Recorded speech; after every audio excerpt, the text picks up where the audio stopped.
Halo Bapak Ibu semuanya, ketemu saya lagi dengan Dr. Roni Tamba di channel Anak Sehat dan Berkualitas.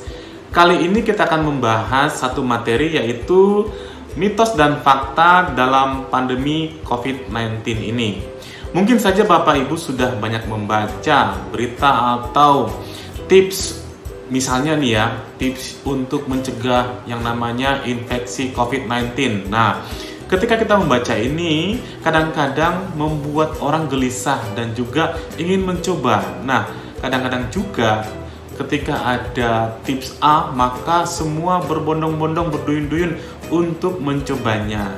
Nah, tetapi kali ini saya akan mencoba mengambil dari laman WHO yang mengatakan mana yang mitos dan mana yang fakta. Jadi, bagi Bapak Ibu yang baru pertama kali menyimak materi kami, jangan lupa klik subscribe-nya dulu, like dan boleh di-share kepada teman-teman yang lain agar semua orang mendapatkan materi dan manfaat yang sama.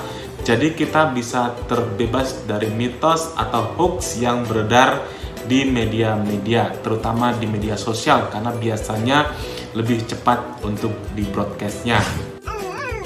Kita coba satu persatu mitos atau faktanya ya. Yang pertama, ada yang mengatakan bahwa berjemur itu dapat mencegah infeksi COVID-19. Nah, benarkah demikian ya? Sering sekali orang sekarang berjemur, berduyun-duyun dengan harapan mereka akan terbebas dari infeksi COVID-19 ini. Nah, faktanya tidaklah demikian.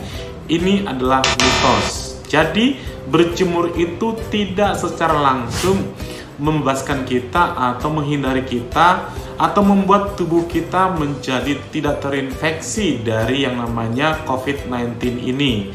Jadi yang benar adalah apapun keadaan kita, jika kita tidak menjaga kebersihan, tidak misalnya cuci tangan atau menggunakan masker, maka kita tetap yang namanya beresiko untuk terinfeksi virus ini ya. Jadi berjemur tidak secara langsung dapat mencegah kita terinfeksi COVID-19 ini atau virus corona ini ya.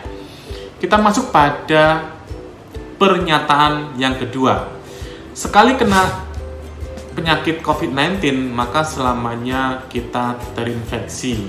Nah, hal ini juga tidak benar. Ini adalah mitos. Jadi COVID ini, yaitu COVID-19 atau virus corona ini tidak seperti virus yang lain. Misalnya seperti virus hepatitis, kan itu biasanya akan menetap dalam hati. Tapi yang namanya COVID-19 ini, apabila misalnya nih seseorang terkena, tidak selamanya dia terinfeksi. Tetapi mungkin saja kerusakan-kerusakan yang fatal, kerusakan yang sudah berat terkena pada paru-paru, mungkin saja butuh yang namanya pemulihan dengan waktu yang lebih lama ya. Jadi apabila seseorang itu terkena yang namanya COVID-19, tidak selamanya dia terinfeksi COVID-19. Jadi ada yang namanya dia fase sembuh total ya.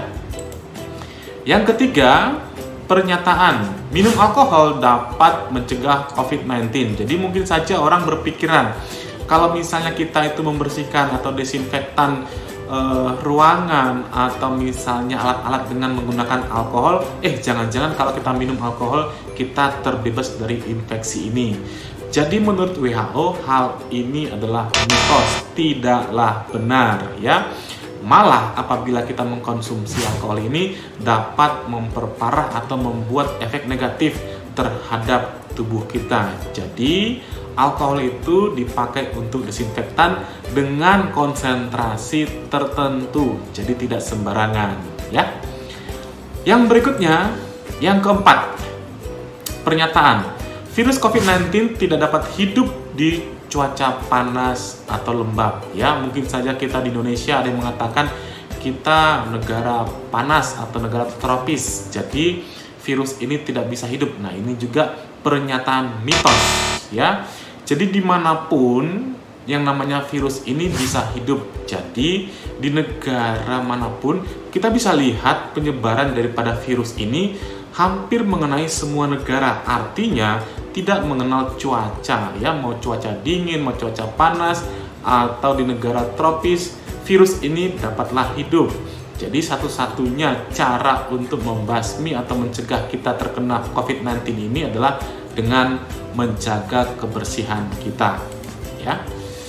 Pernyataan yang kelima, cuaca dingin atau bersalju dapat membunuh virus corona. Jadi hampir sama seperti pernyataan sebelumnya, ini adalah mitos. Jadi dimanapun COVID-19 ini atau virus corona ini dapat hidup, ya. Jadi tidak lantas dia cuaca dingin atau di keadaan yang bersalju maka kuman ini atau virus ini hilang, tidak. Jadi dimanapun masih berpotensi menyebar, ya. Pernyataan yang berikutnya, yang keenam, mandi air panas dapat mencegah COVID-19. Wow, mungkin ini pernyataan yang sangat membuat salah kaprah, karena kalau misalnya kita mandi air panas ya bukan virusnya yang mati, tapi kita yang akan ada efek sampingnya, yaitu mungkin saja kita kulitnya jadi iritasi, apalagi kalau terlalu panas bisa melepuh. Ini justru berbahaya bagi kita. Jadi tidak benar apabila kita mandi air panas dapat mencegah yang namanya COVID-19 ini. Satu-satunya cara adalah menjaga diri kita, menjaga kebersihan kita, tangan, mulut, dan juga hidung, dan juga mata, karena bisa saja droplet tadi terkena mata kita, ya. Jadi ini yang harus kita perhatikan. Pernyataan yang ketujuh, virus corona dapat menular melalui gigitan serangga. Nah, ini juga adalah mitos. Jadi yang namanya virus corona ini bukan seperti kuman yang lain atau virus lain, misalnya virus demam berdarah, itu kan bisa menyebar lewatnya adalah nyamuk, ya, nyamuk. Nah, sedangkan virus ini tidak menyebarnya lewat serangga, tetapi lewat droplet, ya. Jadi satu-satunya yang dapat mencegah kita bukanlah membunuh serangga, tapi menjaga kebersihan kita, ya. Pernyataan selanjutnya, nomor 8. Pengering tangan bisa membunuh virus corona. Jadi mungkin saja ada pengering tangan, ya. Itu kita mengeringkan tangan kita, memanasi mungkin, ya. Jadi harapannya kita terbebas dari virus corona. Ini adalah mitos, karena yang benar adalah tetap menjaga kebersihan dengan cuci tangan, air mengalir dengan sabun minimal 20 detik. Ini sangat bermanfaat untuk yang namanya membasmi virus ini, bukan dengan mengeringkan tangan, misalnya di hand dryer atau di tempat pemanas lainnya, ya. Pernyataan yang ke-9, lampu UV ultraviolet dapat membunuh virus corona, ya. Jadi ini juga pernyataan yang kurang bijaksana atau mitos, karena sebenarnya disinfektan atau mensterilkan benda-benda ini biasanya memakai UV itu di rumah sakit atau di tempat-tempat tertentu, bukan kita yang terkena sinar UV ini, karena ini bisa membuat iritasi pada kulit kita. Jadi hal ini tidak boleh kita lakukan. Ini hanya dilakukan di tempat-tempat tertentu, misalnya di rumah sakit atau di tempat-tempat yang memang khusus untuk disinfektan atau sterilisasi alat-alat tertentu, misalnya baju operasi atau alat-alat untuk operasi dan lain sebagainya, ya. Kita masuk pada pernyataan ke-10, ya. Semprot desinfektan ke tubuh dapat membunuh virus corona. Jadi sekarang kan lagi musim tuh menyemprot desinfektan ke tubuh. Jadi ini tidak bisa yang namanya membunuh virus corona yang sudah masuk ke dalam tubuh kita. Jadi yang namanya virus corona itu kan masuknya kan ke membran, misalnya membran hidung, mata, dan juga mulut kita. Nah, kalau misalnya sudah masuk ke sana, kita disemprot, ya kumannya atau virusnya tidak mati, tapi juga apabila kita tersemprot kena dengan mukosa-mukosa tadi, itu bisa membuat efek negatif, bisa iritasi dan juga penyakit-penyakit yang lain yang mungkin muncul, penyakit kulit dan iritasi lain terhadap tubuh kita. Jadi ini tidak benar. Jadi yang namanya desinfektan itu adalah cairan atau cara untuk mendesinfeksi pada permukaan suatu benda, misalnya meja, atau gagang pintu, atau tempat-tempat yang lain. Jadi bukan pada tubuh manusia, karena ini berbahaya ke tubuh kita apabila disemprot secara sembarangan ya. Pernyataan yang ke-11 atau terakhir ya. Mengkonsumsi bawang putih dapat mencegah infeksi COVID-19 ya. Bukan hanya bawang putih mungkin ya, ada banyak sekali itu ya, misalnya jahe atau kalau di tempat-tempat lain tuh bumbu-bumbu pawon juga itu ya. Kalau bisa kita lihat misalnya apalah itu yang dipakai untuk jamu-jamuan.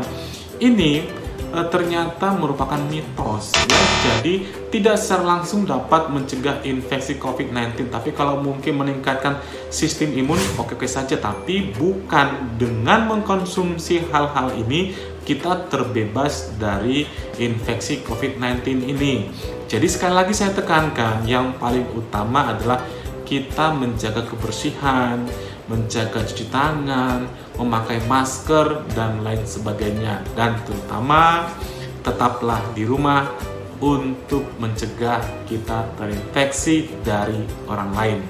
Nah demikian Bapak Ibu semuanya, saya sudah paparkan tentang mitos dan fakta selama pandemi yang namanya COVID-19 ini.